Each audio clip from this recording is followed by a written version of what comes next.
Did anybody find that meditation useful? A few heads nodding. Good. I think we often forget, don't we, the sense of we think we should have known better in hindsight. And we forget the fact that when we do the things we do, we didn't know better. That we should have known better is an opinion, isn't it? And, if we do stupid things, it's because we don't know better. So it's like, on one level, we know better, but when we do unskillful things, it means that we don't really deeply know better. It means that a form of delusion has clouded the mind. And I think sometimes if we don't like ourselves, this can be one of the causes for doing unskillful things.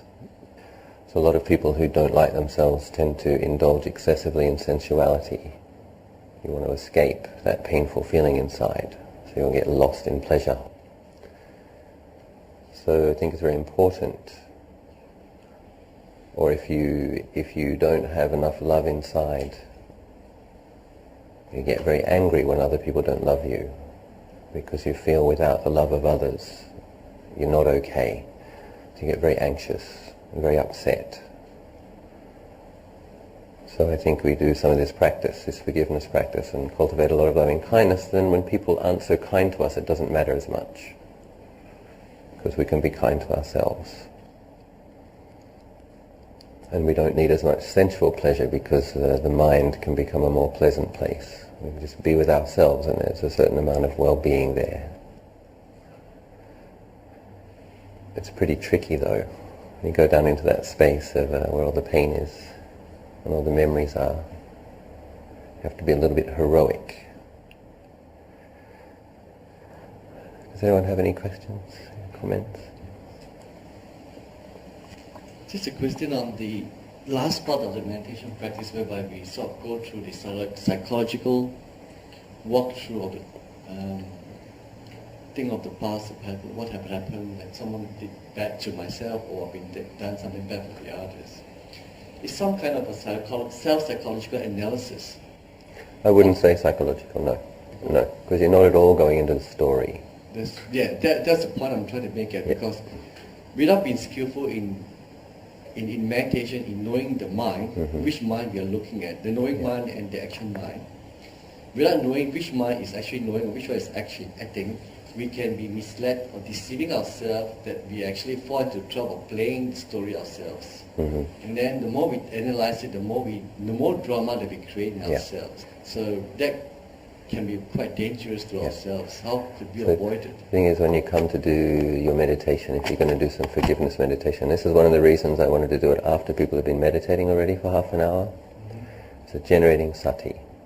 So hopefully the sense of self and all the stories calm down a bit. And then you set the intention, this is forgiveness meditation. And then I tried to remind people of the fundamental, our intention here is to forgive. Understanding that everyone makes mistakes. So it's not story time about what happened and how it shouldn't have happened and how you would have liked it to be.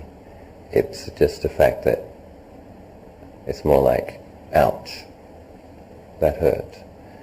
The experience of dukkha, and that's the being that I perceived that hurt me, and I forgive them, because that's skillful. So it's like, there's a basic process, a basic method, and we have to be quite determined to stick with that method and not to get pulled into the story. And there's other times where the story is useful. If someone really needs some therapy, fine. But when we come to do our Buddhist meditation practice, the practice of forgiveness, we're offering forgiveness. We have to be determined in the intention, and determined to stay mindful with that's the object of the meditation, that I'm going to forgive. That I'm not going to think much about what happened, I'm just going to forgive what happened. The past is the past. It's gone.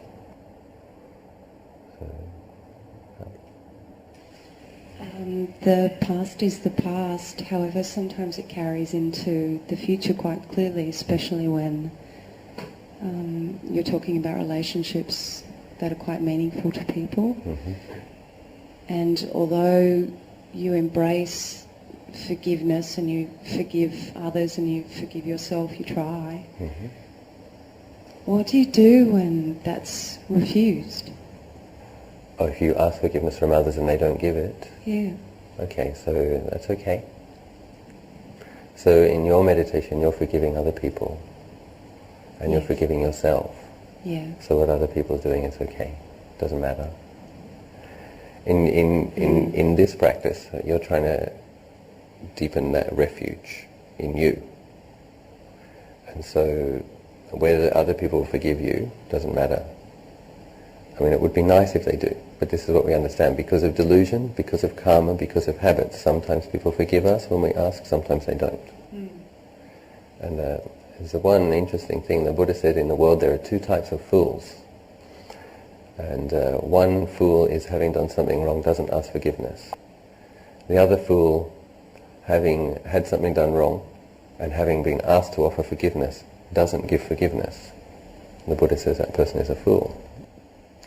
Because the Buddha's understanding is that it's painful for people to not feel forgiven. When they recognize they've done something wrong and they ask for forgiveness, if the forgiveness isn't given, it is painful. But we can't make people forgive. So we can ask sincerely, and if they don't, that's okay. And then I think really important to drop any guilt, though. At least if one asks forgiveness, one asks forgiveness. One did what one could. Sometimes people, there's a certain, if you're not committed to developing some insight into not self, there's a certain kind of enjoyment that comes from holding on to grudges and not giving forgiveness, isn't it? There's a kind of, no, I'm right, and I'm going to die being right. And it's like, and people do. People take all sorts of grudges to the grave.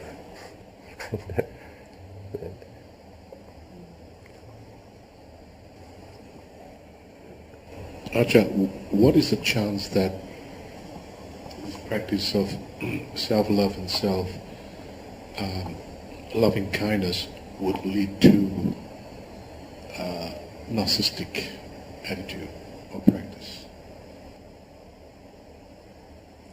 I think loving kindness is, I have faith that loving kindness is at the extreme end of wholesome. And so when you're picking up we have a wholesome mind states and unwholesome mind states. So we're talking about the very extreme of the wholesome spectrum.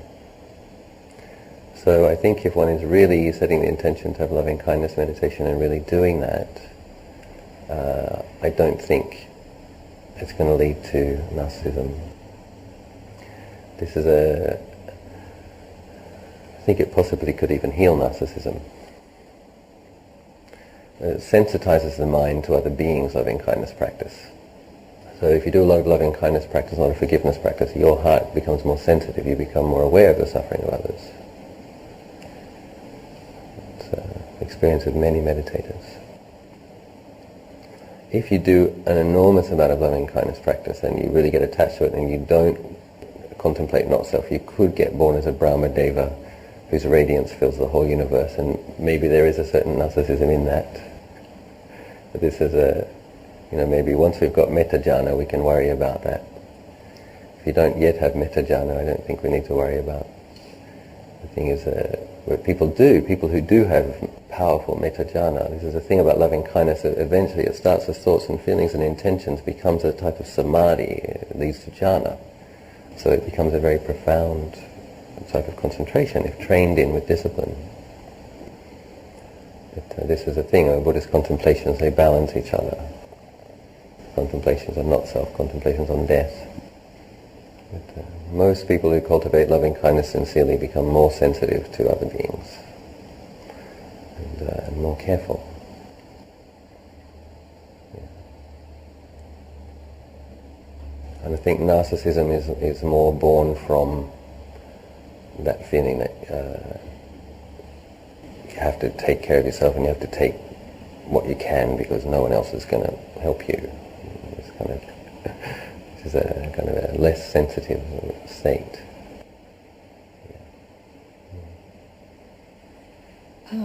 Ajahn, I knew a person who is a perfectionist.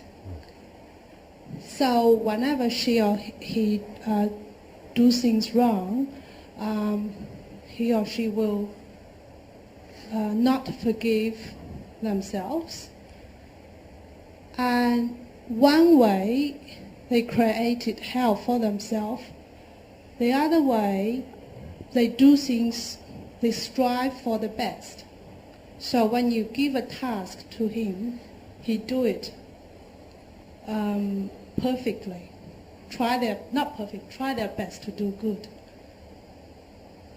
So he doesn't really forgive himself so much, but the result is he probably deliver better job than the person who easily forgives themselves. Because he can keep saying, oh, I break these cups, that's okay. I neglected these kids, so he fell, but that's okay. So sounds painful to me. So maybe you get some good external results sometimes, but it sounds painful. It's a painful experience to be living. Just because you forgive yourself doesn't mean that you don't try to do well, I think. You still try to do your best. So this sense of guilt is quite strong in Asian culture. It could come from parents or the cultural influence. So so we don't need to go through the cause of it. All we need to do is just remind ourselves to forgive ourselves, to put it down. Yeah. And no need to go through why, how, and parents. With forgiveness, one also sets the intention to try not to do it again. One does do that. But it's very important to really completely forgive. And then setting the intention to try not to do it again actually helps us forgive, because we feel like, well, it was wrong and it was stupid. And I don't want to do it again. And so you make a kind of a commitment, okay, well, I'm really going to try not to do it again. And that helps us put it down. But it depends which Asian culture you're talking about has guilt, because in the Thai language there isn't even a word for guilt, and no word for guilt, and also in the Tibetan language. And it was Western students that had to explain this concept to their Asian teachers, and they didn't understand it for a long time. So why would you hate yourself? They didn't get it at all. So, but I think possibly in Chinese culture, a bit the Confucian thing. Yeah, and the the Chinese parents. culture, the parents always said, you're not doing very well with your maths results. Yeah, there's a lot of pressure in ambition, and Thais have this word sabai, which means, sabai means everything's fine. And so you ask people, how are they? And they go, I'm sabai. And it's nice. You see the way they walk, even all the children can sing, and they can all sing beautifully. And they just walk with this light, look like they're walking on air. And they just don't do guilt. And their parents, like when the kids are crying and running around, parents let their kids run around and cry. They let babies be babies. And when they fall over, they don't also try to restrain them. They fall over, they hurt themselves, they cry. The mums pick them up, until they stop crying. They put them down and they run around again. And there's this sense of kind of a bit more shared parenting and stuff, at least in the villages. And there's not so much guilt. And then one of the reasons they respect monks and nuns is because they give up what they can't give up. There's kind of a humble acceptance of kilesa. It's like they know they're greedy, they know they're angry. That's normal. And they don't even think that they should be doing much better. The monks are wonderful because they're trying to do something about it, you see. But everyone else is just like, well, there's another word, tamada. It's like, well, it's normal, isn't it, Ajahn? But these are those Southeast Asian cultures, I think, are traditionally, because of the weather, very warm, the abundance of food, and then the presence of Buddhism for 1,000 years. Get a lot of very okay people. They've got other problems, a certain kind of ambivalence and laziness, because they don't have the same oppressive mental states that we want to do something about. A lot of them. But of course it's changing. It's changing a lot. Big cities everywhere in Asia and industrialization. Yeah, I've been to Thailand, and when I witness, there are some issues with like prostitution for women, all of that. Yeah. And I think this is a Thai is a Buddhism country, and how come this prostitute thing is so obvious This in is the the thing again, the society? absence of guilt, so it's not judged harshly. You see. So they accept it. Yeah. So it's like if that's the choice you make, you want to be a prostitute, That's very... Yeah. and it's kind of pragmatic. It's like a lot of those prostitutes have paid for their brothers to go to university. And the parents accept it and A lot thinking of those it's a- prostitutes have paid for the parents' house. Wow. Yeah. And the parents doesn't have a sense of guilt. Of course, if they're good middle class people, they wouldn't like their children to be prostitutes. And but you know, if they're poor, and if they're stuck in the muddy fields, and they've got a debt, and if one of their daughters and sometimes sons goes and sends back some money, and they pay off the debt, and one of the kids goes to university, it's tolerated.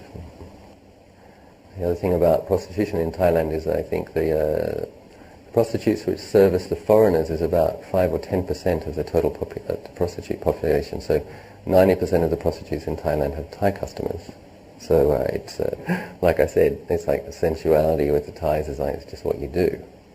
And that's why the monks are, okay, put food in their bowls because they're not doing it.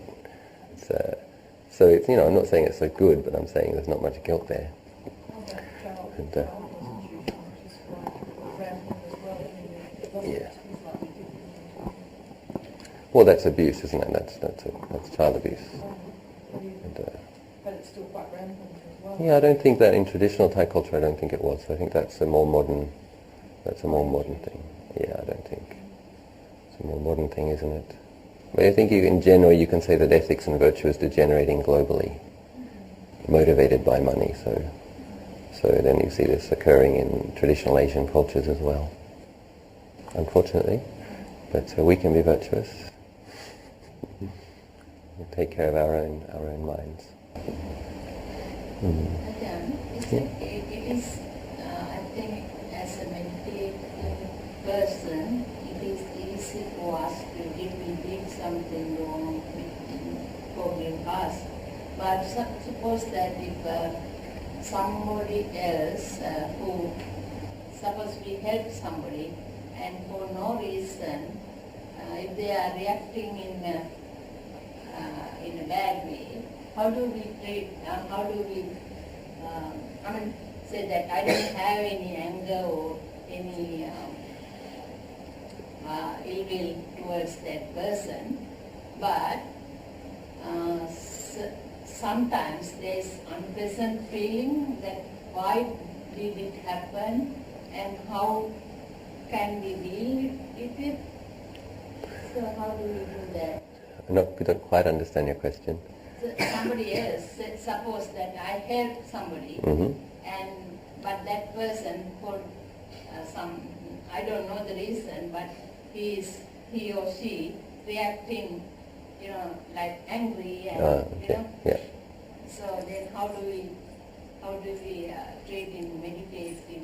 Yeah, also it's equanimity. So one of the things which balances loving kindness and compassion. So equanimity. This is the question as well. You ask forgiveness, they don't offer forgiveness. Equanimity. You try to help somebody, they get angry. Yeah. Equanimity.